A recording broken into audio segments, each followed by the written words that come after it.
Standard equation को अगर हम देखें तो वहां पर केवल डी बाई डी एक्स लिखा हुआ है, तो कॉस को यहाँ से हटाना पड़ेगा सम्मान के साथ। डिवाइड कर दीजिए पूरी इक्वेशन को किससे, कॉस स्क्वायर एक्स से। पूरी इक्वेशन को डिवाइड करने पर यहाँ भी आ जाएगा कॉस स्क्वायर एक्स, यहाँ पर आ जाएगा y divide by cos square x equal to tan x divide by cos square x. ये कट गया, कितना बचा, d y divide by d x plus यहाँ पर वन अपॉन, ध्यान दीजिएगा वन अपॉन क्या लिखा हुआ है, cos square x into y equal to tan x into one upon cos square x, कितना आ गया, d y divide by d x plus one upon कितना होता है ये, sec square x into y equal to, यहाँ पर आ गया tan x into sec square x. अब हम स्टेप नंबर 1 करेंगे, जहाँ पर कंपेयर करेंगे स्टैंडर्ड डिफरेंशियल लीनियर इक्वेशन के साथ d by d x plus p y equal to q. यहाँ से हमें पी की वैल्यू मिलेगी सेक स्क्वायर एक्स, पी की वैल्यू क्या मिलेगी, सेक स्क्वायर एक्स, और क्यू की वैल्यू मिलेगी tan x into sec square x. Step number 2 में चलेंगे हम, जहाँ पर इंटीग्रेशन फैक्टर निकालना होगा हमें, जो कि होता है e power integration of p d x, मतलब ई की पावर इंटीग्रेशन पी की वैल्यू कितना है, sec square x into d x, मतलब ई पावर ये होता है केवल tan x, sec square x tan x का इंटीग्रेशन होता है, मतलब इसका इंटीग्रेशन टेन एक्स होता है। उसके बाद हम स्टेप नंबर 3 में चलेंगे, तो यहीं पे लिख देते हैं स्टेप नंबर 3, जहाँ पर y into integration factor equal to q into integration factor into d x plus integration constant c। तो कितना आ गया ये, y into integration factor e power tan x equal to integration of q की value tan x into sec square x into integration factor की value e power tan x into d x plus integration constant c. अब हमारा काम होगा इसे integrate करना। इसके लिए हमें यहाँ पर मानना होगा लेट टेन एक्स को एक नया वेरिएबल टी, दोनों तरफ डिफरेंशिएट करें with respect to x, d by d x of t, tan x का differentiation sec square x equal to d t divide by d x, यहाँ से डी एक्स की वैल्यू कितना आ जाएगा, डी टी डिवाइड बाई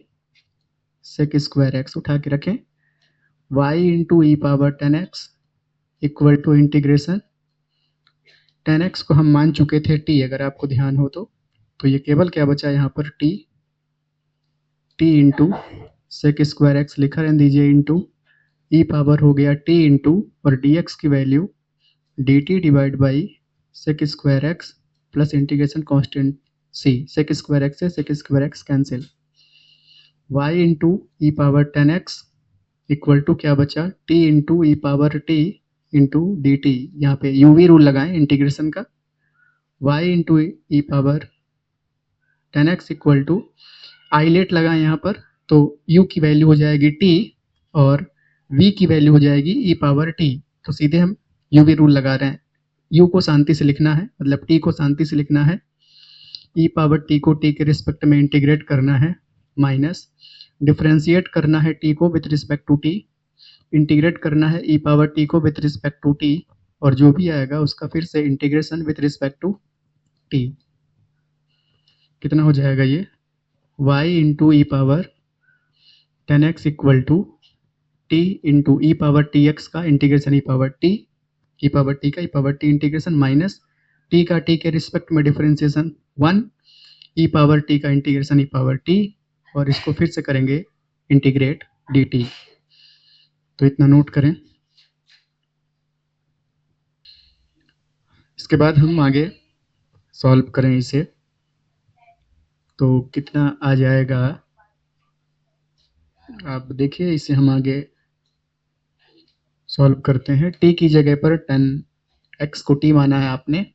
तो ये कितना हो गया, y इंटू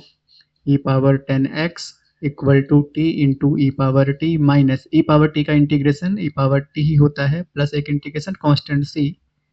लगाते चलेंगे। अभी t की वैल्यू रखेंगे तो y into e power 10x equal to t हम माने थे किसको, 10x को, तो e power 10x minus e power 10x plus c. अब हम ई पावर 10x से डिवाइड कर दें तो y equal to 10x into e power 10x divide by e power 10x minus e power 10x divide by e power 10x plus c divide by e power 10x। मतलब कितना आ गया, y equal to 10x minus 1 plus c into e power minus 10x। तो ये इसका answer हो जाएगा, note किया जाए।